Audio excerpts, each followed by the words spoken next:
y'all. Welcome back. It is July. I thought I'd do a July tour. I didn't do a June tour, and I know what's going to happen. Here in Texas, you don't get but a short window. June is my favorite time, and I didn't do a June tour.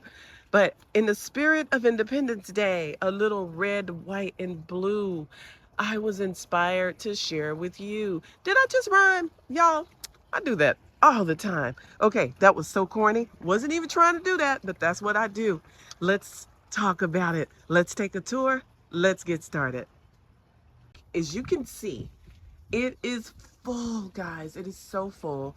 I didn't do a June tour, but it's July 1st, so we're pretty close. Going into July, I thought I better capture some of the blooms before they're all gone. But my goodness, it is so full out here. We've had more rain than normal for June and even in May, and I've been really excited about that and grateful because I didn't have to water as much, and that's really wonderful. But on the flip side, I have a lot of pruning to do. I have a lot of things to cut back that I have not cut back yet. And my goodness, look at these. I don't want to call them volunteer. They just reseeded from last year. The zinnias, I would say they are about 5 feet tall right now. 5 feet tall. And in this bed here, I'll just start with this bed. It is kind of my throw it in there and let's see what happens bed. One of those. I have 3 pots in here. You can't even see them anymore. So this particular pot just has some extras in it, like some big leaf begonias and some coleus that I had left over probably from a 24 pack or something like that. And they were tiny. I threw them in there and now they are huge. And it's so much stuff in here that I can no longer see what's going on. Eventually, I will weed this bed out and get rid of some things. For example, there is another volunteer tree that's coming up. That is a crepe myrtle. I really hope it's red because I want to dig that out, and I am going to transplant it and pull that out and put it into the front. If it is red, this is what we get. Oh, is that not the most beautiful red bloom? Let me get close. I am in love with this red crepe myrtle. I planted these many years ago. They were two small red crepe myrtles and they never ever took off. And when I say many years ago, I want to say at this point it's been at least 8 or 9 years. And up until about 2 years ago, they just started taking off like crazy. I've pruned them a couple of times, taken out some branches, but they flop over quite a bit. Now, I don't remember the variety of this particular crepe myrtle. Let me step back. And the reason I'm sharing the flop comment is because some crepe myrtles can be shrubs, some can be trees, some can grow 20, 30 feet tall. Always make sure you know what type of crepe myrtle you are planting and where you plant it. So I'm going to take out more branches and tie it up so it doesn't flop over into the actual pathway. I can't even get by without having to put my hand and move it out of the way now. So the other thing, I've talked about Purple Heart quite a bit. Some people call it Purple Queen. And here's another variety. I'm not sure what the name of this is. Years ago, I kid you not, I probably picked off about a handful and brought them home and transplanted them. I got them from my sister's house. I kind of regret doing it so much because the fullness of it is real. It puts off beautiful, beautiful pink flowers early in the morning. They're starting to close up now. Let's see if I can get a little closer. They open up more than that typically. I noticed that this variety is a lot more green. If anyone knows what this is, I'm sure it's just a species, another variety of the Purple Heart. It does have more of a green and bluish tone to it. The more shade it gets, the more it stays that greenish color versus the Purple Heart that obviously has that much deeper purple color. Now, if you put these in the shade, they also will take on a little bit more of a bluish greenish tone, but not as deep as this. All right, let me also turn a little bit to the left so we can get in here and see some of these pretty pink blooms. This is the rock rose. The rock rose is native to Texas. It is extremely drought tolerant. I'm in zone 8A. If this is your first time visiting my channel, welcome. Glad to have you guys. I am sharing with you one of my like lovable plants. I don't know what to call this plant. It's really wild. It's really wild, but I like it because I'm very, rustic. I like native plants. I like things that just kind of grow on its own. But I have cut this back a couple of times. It was spilling over into the pathway quite a bit. You see where this one is, right in the middle. The entire shrub was like that up until about a week or two ago. I had to cut it back just to get the lawnmower through here. But this shrub is semi-evergreen. It loses most of its leaves, but not quite all of them in the winter. I bought this as a small quart size at Lowe's on their clearance rack for $2. And I put it in late in the fall one year. And I would say by the following year, it was half the size. It grows really fast and it does have more blooms than is typically. I think they're kind of going away at this moment. I'm going to get in there. You can see it was full of blooms just a couple of weeks ago, but it does bloom throughout the entire summer. So those will come right back. I do not deadhead it. I let it do its thing and I cut it back when I want to. As you can see, it has leaves coming in on new branches, but it also grows on old wood. You can see a little bit right there. So be careful in how you prune it back. I don't prune it back to the ground. I just prune it to shape it up, but it does grow on old and new leaves, branches, I should say. Now, here we go. The monster. This is the Turk's cap. It's in its full glory right now, guys. So I've been talking about this a little bit coming into the summer. It does get cut back to the ground every single fall.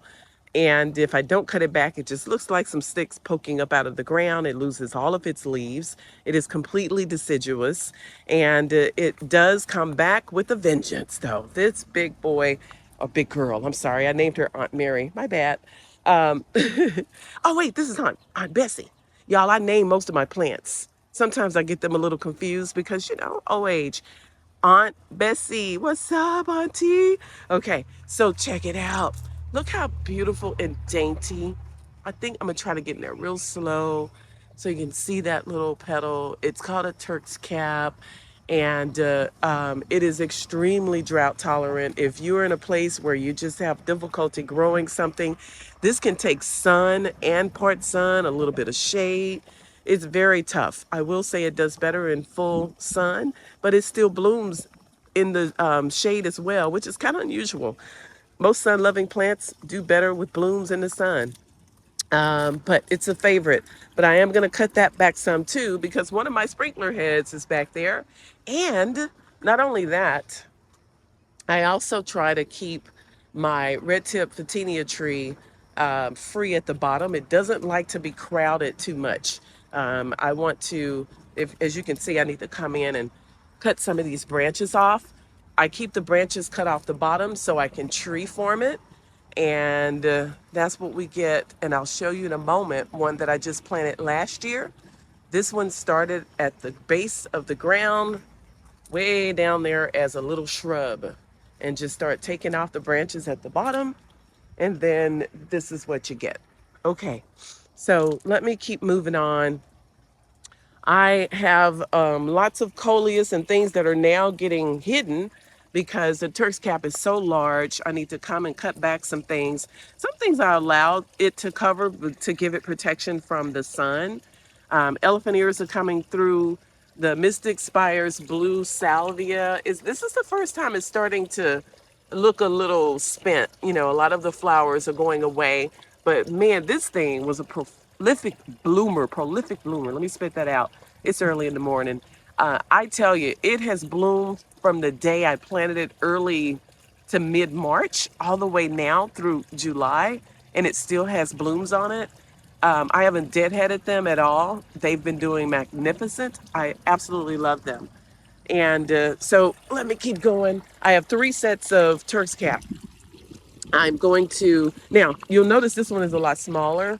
It's a few years younger, but that's not why it's so much smaller. I actually have landscape fabric. This is the only area in my entire garden that I have landscape fabric right here. And this is when I first started, I put it down. And because that fabric is there, I think it stops it from spreading as much and popping up into different locations. Now, I do notice some spread here. It may be that some fabric has, it has come through in some locations. I have been saying for weeks that I'm going to cut this back, but in this area here, this is exactly where I'm going to come through and cut all that off. It's just getting way too much to come over the pathway. Notice how some of them are standing straight up. The fence is giving it a little bit of like a, I don't want to say, what's the word? Trellis-like effect, allowing it to go up. It gets to be, this fence is 6 feet tall. So right now that's at about 5 feet probably. Okay, so some things are looking pretty good, better than others. Oh, let me go back. I never put mulch in this area. Well, let me rephrase that. I do put mulch in this area. I never got around to putting mulch in this area, and I kind of regret it. I still need to do it because mulch is not just for the aesthetics, but also to help the moisture stay in the ground as well. So these flowers are doing pretty good, but look at the difference in size in this one and that one. Let's see if I can get them both in the camera. Huge difference from there all the way down the pathway. They are so much more full, absolutely beautiful. And the reason for that is it's getting more protection from this tree. Now, this is more of a sun coleus. However, it still is much happier with a little bit of afternoon protection. So the few up here in this area do not get that same protection. So they are a lot more smaller, but they're doing okay. They just don't have this huge fullness, beautiful effect like these. And for those of you that didn't know, coleus does bloom. Some people don't like the little bloom stalks that come off the top. I actually kind of do. They don't bother me. This one has little purple flowers, um, not as visible today. Oh, wait, here's one.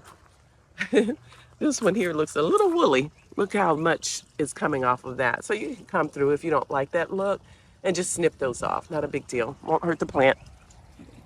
Okay. So some things that you saw earlier, if you follow my videos since March and April, especially the one I think I called it gems in my garden. Most of the gems you can no longer see, like this little lady here who's hiding. Um, you can't see everything at all. I have these little fake mushrooms, and some of them are hidden now as well. I forgot I planted a climbing rose, and I did it when the terse cap had not taken over right here.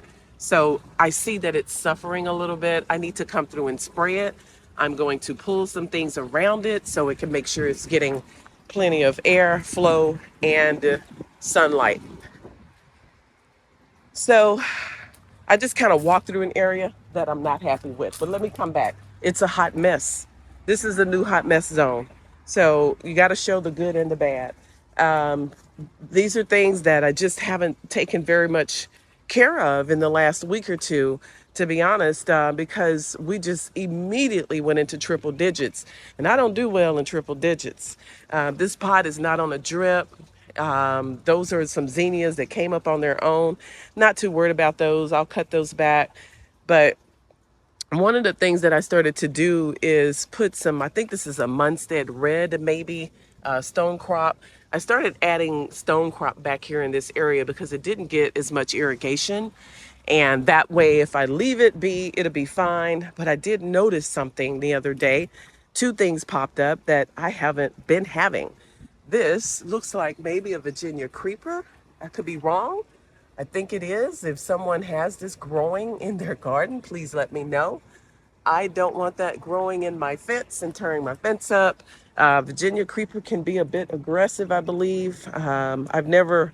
It's not something you see in our stores here. It's interesting. So how that showed up. That is definitely poison ivy. I have never had poison ivy in my garden.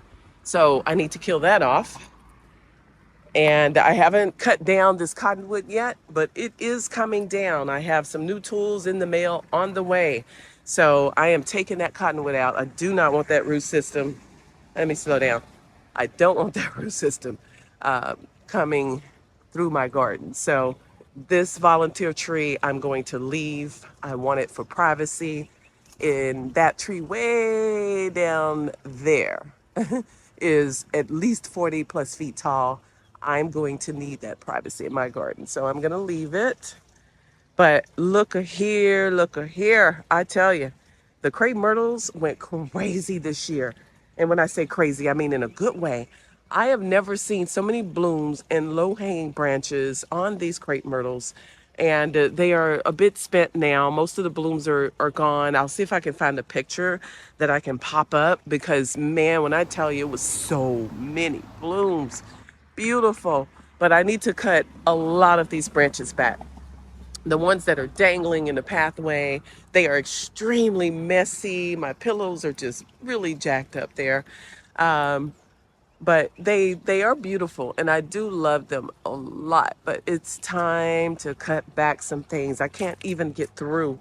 And if you look down this flower bed here, you can see all the little, let's see, all the little white stuff that now looks beige, but it was completely white. It looked like snow. And then when the rain and the sprinkler system hits it, it just turns to this kind of a beige, powdery looking substance on the ground.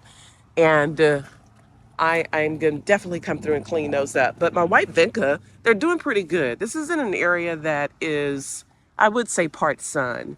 One thing about vinca, it is a workhorse in my garden. If you're in Texas, Dallas area, zone 8A, vinca for me is just one of those flowers, whatever color you like. I happen to love white. They, for me, do so well in sun, part shade. Obviously, the more blooms, the better. They are drought tolerant. They still need a drink, though. Don't get me wrong, because I have a few that I lost where the sprinkler is not getting to them. So I planted this Carolina jasmine. Oh, wait. That's not a Carolina jasmine. This is a star jasmine. I prefer the term star jasmine. And so it was planted this spring with the intention to grow it up this new little thin pergola that I put up. And I see the vine has taken off. It's doing its own thing. It's going. But obviously, I don't want this to grow into my tree, this one. So, I'll pay attention to that and I will cut back some branches. I left those branches for right now just because I wanted that whole look of a secret garden. And let me see if I can back up. This is from the back side of it. And if I go to the front, let me pop through here and give a different look from a different angle. Okay, so I'll turn around. So you can see what I mean. It's like a little secret room back there, and I love that. So now if I'm in this area and if I want to walk in there, I have to go underneath the trees. And there it is. And look at the branches. I love multi-branch trees. They are so beautiful. Oh, I just love that. So that is the look that I was going for, to be able to walk underneath these trees. And another reason why I never cut these trees, so we got one, and there's two, and then over there's a third one way on the other side. But I left them wild and did not cut them back. I did not do the crepe myrtle thing because I wanted them to branch together to form a canopy that you could walk under. So that was the goal. Okay, so let me go back one more time because one of the videos that I did earlier when it was much cooler was putting down these bricks, these stones, and then creating the garden room. There's a video that's called I Built a Garden Room, I believe. Thank you guys for all the love and support on that video. This is that room that we built a couple of months ago. And so look at the trees now that are over it. And it's been working out fine. I don't have any. Remember, I did half of the ground with landscape fabric, and then another half I just left and just put the rocks right on the ground. And I did that because I wanted to be able to maybe plant something in the ground around the rocks. And that is what we have. So I did some begonias and a couple of hostas, and then just put the pot there. And I did the same thing on this side. So, but if you can recall, the grass, there was no grass, and I wanted to build a grass pathway that would go back there to the secret room after I put the brick edging down. So the brick edging is hanging in there really great. I'm very happy with it. It's I got a little grass growing inside the pea gravel there, but I don't have any fabric there, I don't think, in that area. And that's okay. What I usually do is I try to stay on top of it, because if you don't, you will regret it. So I try to come through and pull it out, and it's just like that, you're done. If you do that on a regular basis, it really helps. But if I skip a week or two of maintenance, I'm in trouble. Woo. Woo, child, I'm in trouble. But remember, I put grass seed down because all the grass was gone here. Grass seed works. It really does. I say that because some folks, including myself at one point, I didn't put any seed down. I didn't do anything. And I just thought, oh, I don't have grass. I can't afford to replace the whole lawn. Don't start with replacing the entire lawn. Just start with some grass seed. It really does help. And they have grass seed for both shade and sun. And this is Bermuda grass that I have back here. And I'm starting to get some yellow spots, which we're going to see more and more of as August approaches. I never got this area to fill in completely, but it's still a lot more grass than it was. There was nothing here almost. But I am under a shade tree. And Bermuda needs that full sun. It prefers full sun.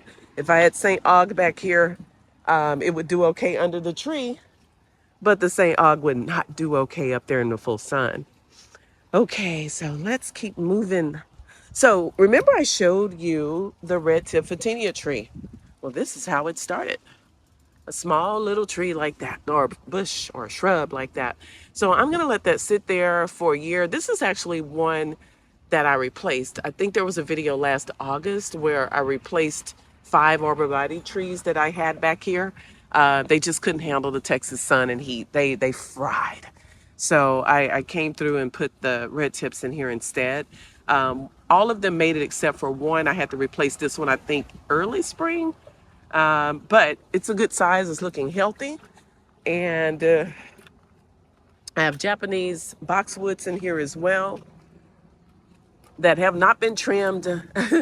I am waiting on some new trimming tools, and I'm going to come through and start trimming up some things. But this red tip was planted. Look how tall this one is getting.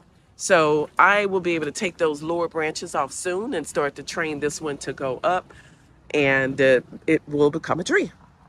All right, so all these branches that are dangling are gorgeous, but they're coming off because I can't even get through here now without bending over. And the flowers are just so messy. So everything is looking pretty healthy as far as the planters that I made not long ago. Remember where we saw one of the planters at Home Depot that had 3 plants in it? And it was $100. Not. So I have the same thing. And they don't look, fabulous in this moment, but I'm okay with it for free by digging up things that I already had in my garden and just putting them in the actual planters. Now, some of the flowers are a bit spent right now. I can tell this was more of I don't want to call it a spring plant. It's a summer plant, but it was happier in cooler temperatures. If I can just keep it alive, then things will look amazing in the fall. So right now, my goal in July and August is just really keeping things alive. I don't want to say I'm struggling with the new grass that I put in the doggy zone. This is St. Augustine, but you can see some brown spots in here. And one of the problems is that my sprinklers are getting this really good, maybe a little too good. So it stays very damp. No sun is getting to this, very little sun, I should say. And so I am seeing some bare spots or some brown spots that are coming through. But I got to pay close attention to that because I absolutely love my St. Aug in the front and back. And this is my dog's area. And it doesn't help that my dog is out here. This is her poop area. Okay.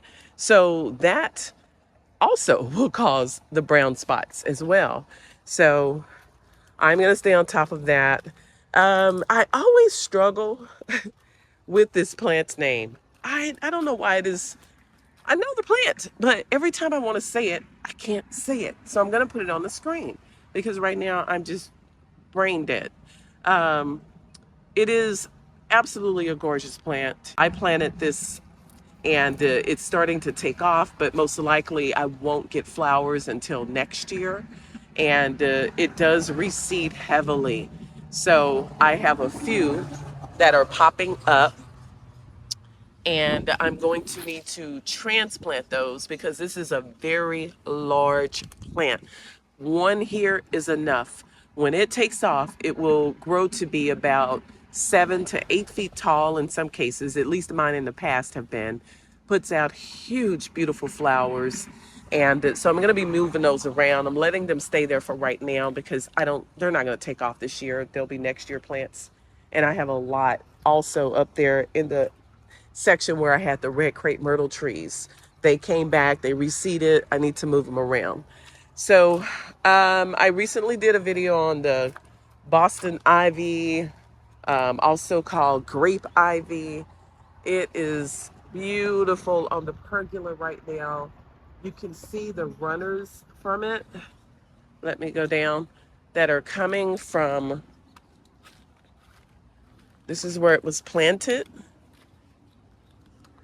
And then it goes all the way here. And it goes up.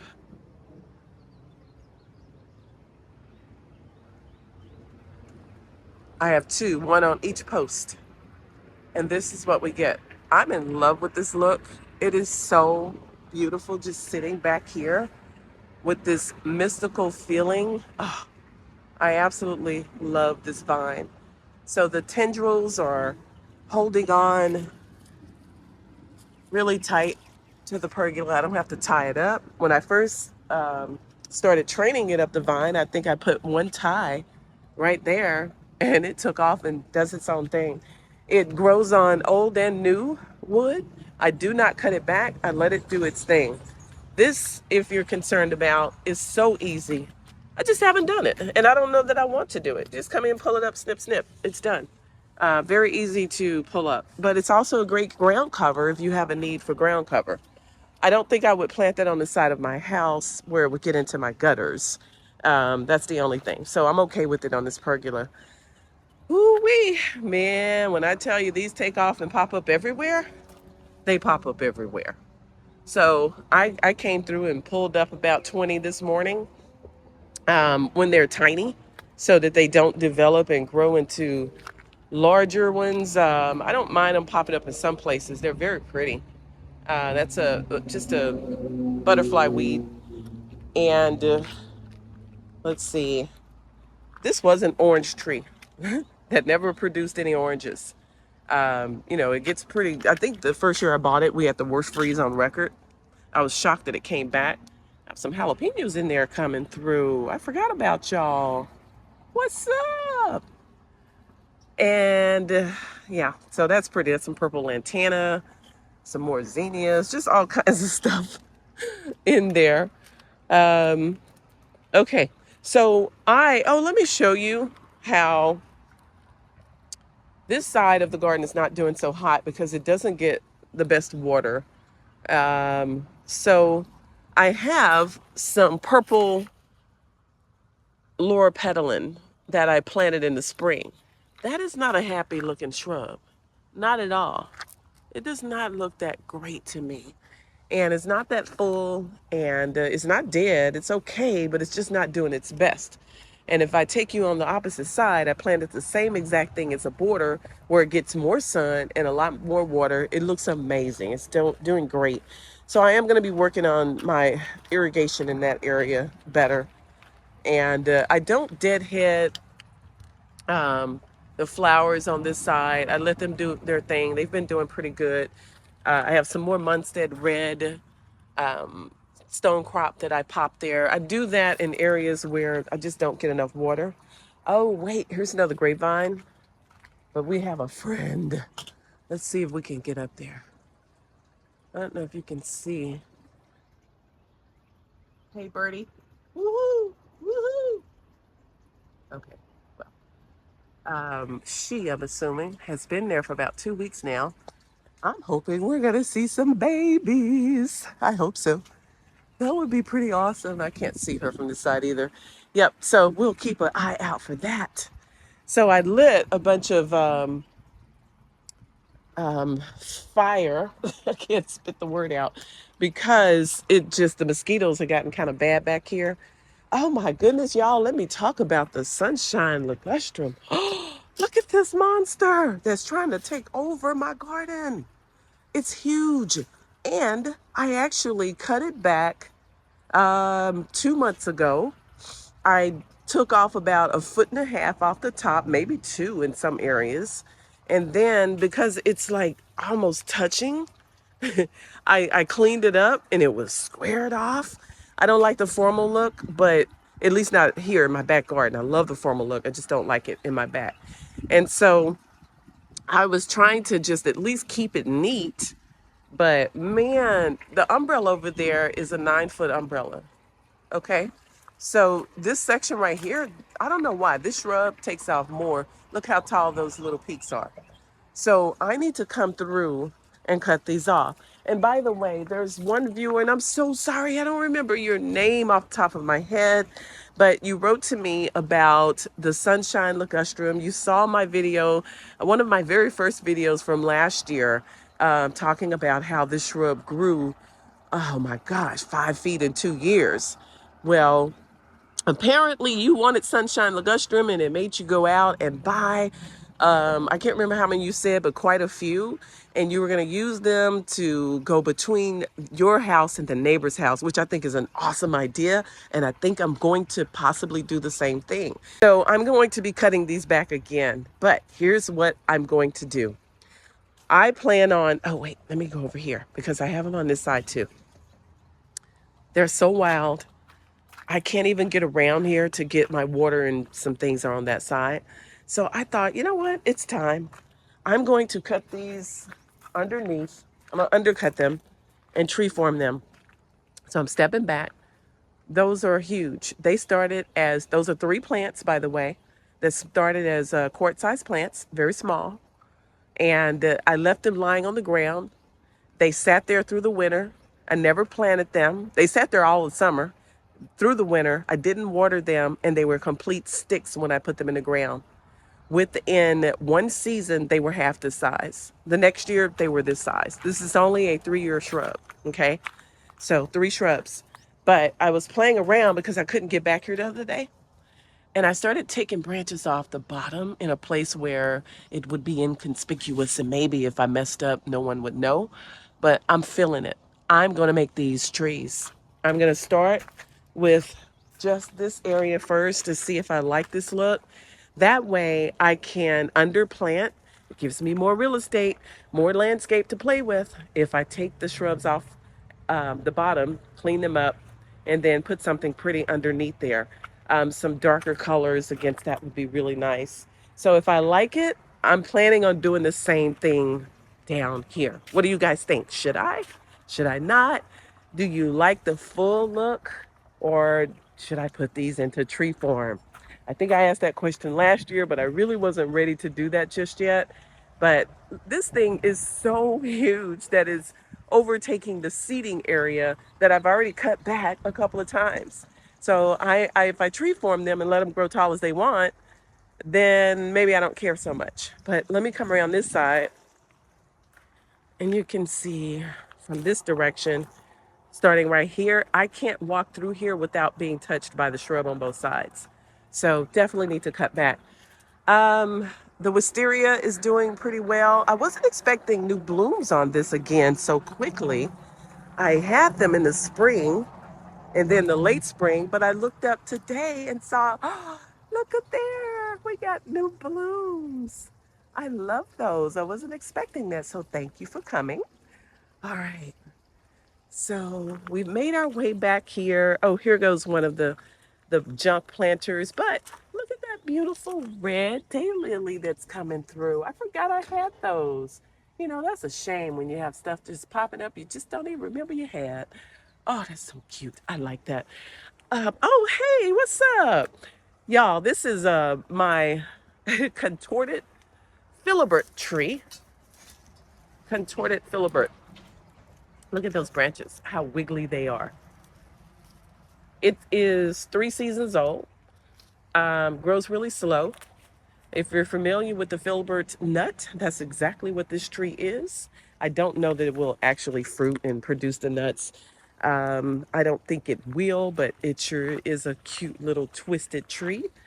So we are back to where we were, and I'm gonna wrap this. Oh, wait. Let me go back over here.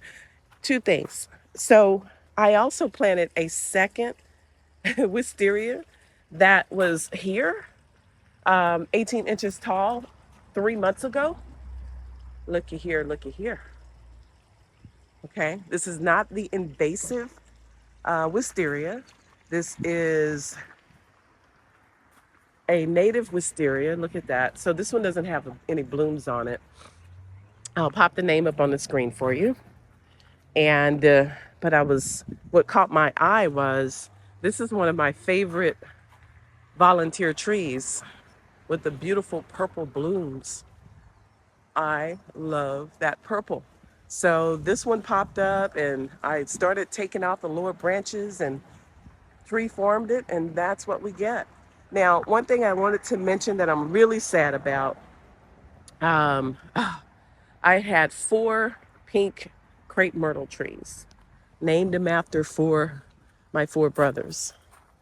And they're only maybe 4 or 5 years old. They're pretty young. Normally, I cut all of the suckers off, the lower branches, and I keep those off. This tree is the only one this year that came back, that branched out, but the others died. Well, I don't want to say they died, because if they were dead, they wouldn't be putting these shoots off. But the main cane, the main branch, it died. And I don't know why. So I started cutting it down because I have lights around it. But that's why it looks so extra out here with all the wild branches, because I'm trying to decide, what do I want to do with this? Do I want to let it start to grow back? I wanted to train these to be single trunk and not multi-trunk. And so it only had 1 branch. Maybe that's where I went wrong. I don't know. But yeah, so all 4 of them are looking like this with the center trunk. Here's probably a better example. This middle trunk there, all dead. All dead. But it does have the suckers that are coming up that are starting to turn into branches again. This is a pretty thick one, so I'm gonna let that branch out and then go in and clean up the others. I have to determine which one is going to be the main branch so we can try this tree again. It's very pretty. I like the pink. When I bought it, I thought it was gonna be the darker pink. That is my favorite one, along with the red, but I'm cool with this pink, okay? So I am going to stop right there, guys. Thank you so much for your support. If you haven't subscribed yet, what are you waiting on? Come back, check out my channel again for upcoming videos. We have some fun stuff planned for the summer. Thank you.